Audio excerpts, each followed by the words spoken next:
তো বন্ধুরা, money magnet চ্যানেলে আপনাদের স্বাগত। আজকে এই ভিডিওতে আমি গতকাল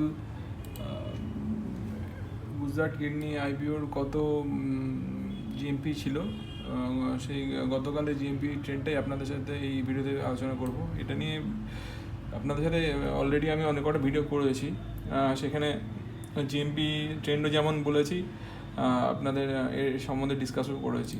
এবার জিএমপি ট্রেন্ডটা যদি বলি, এখানে দেখতে পাবেন গতকাল জিএমপি ট্রেন্ড ছিল, গতকালে আগের দিন ছিল 3.5 টাকা ডাউন ট্রেন্ডে, তার আগের দিন ছিল 4 টাকা ডাউন ট্রেন্ডে, এবং গতকাল ছিল শূন্য, অর্থাৎ জিরো হয়ে গেছে জিএমপি।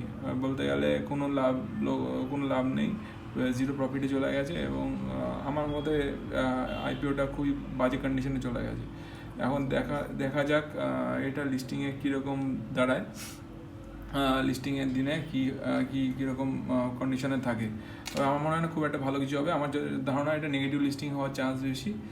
আপনারা যারা নেবেন আইপিওটা বা অ্যালটমেন্ট পাবেন, সেটা আপনাদের রিস্কেই করবেন, ফিনান্সিয়াল অ্যাডভাইসারের সাথে কথা বলে তবেই করবেন। এবার যদি এটা সাবস্ক্রিপশনটাও চেক করে দেখি, সাবস্ক্রিপশন কীরকম কন্ডিশনে রয়েছে, সেটা দেখলেও আমরা একটা আন্দাজ পেয়ে যাবো যে কীরকম লিস্টিং হতে পারে।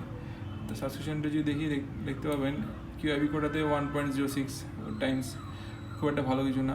নন ইনস্টিটিউশনাল বায়ারও 5.73 times, big NI 5.25 times, small NI 6.68 times, আর রিটেলে একটু বেশি হয়ে গেছে, 19.04 গুণ হয়েছে রিটেল সাবস্ক্রিপশন। যদিও অল টোটালে সাবস্ক্রিপশন খুব একটা কিছু ভালো হয়নি, 5.21। রিটেলেও যদি মানে কন্ডিশনটা এরকম যে আপনারা অ্যাপ্লাই করলেও প্রতি 18 জনে একজন করে পাবেন, এবং অ্যাপ্লাই করলে যে পাওয়ার চান্সটা তাও কম, এবং পেলেও প্রফিটের চান্সও আমি দেখতে পাচ্ছি না, মানে নেগেটিভ লিস্টিং হওয়ার চান্স বেশি আছে। মানে একটা খুবই মানে ভালো পজিশনে এই আইপিওটা নেই, একদমই নেগেটিভ ইন্ডিকেশন পাচ্ছি। যাই হোক, দেখা যাক কী হয় লিস্টিংয়ের দিনে। আমার এই ভিডিওটা এই পর্যন্তই। যদি ভালো লাগে, কোনো কোশ্চেন থাকে, তবে আমাকে জানাতে পারেন ভিডিও কমেন্টের মাধ্যমে। আর যদি আমার চ্যানেলের ভিডিওগুলো ভালো লাগে, তাহলে আমার চ্যানেলটা সাবস্ক্রাইব, শেয়ার, লাইক করে আমার পাশে থাকবেন, আমার চ্যানেলটা গ্রো করতে হেল্প করবেন। ধন্যবাদ।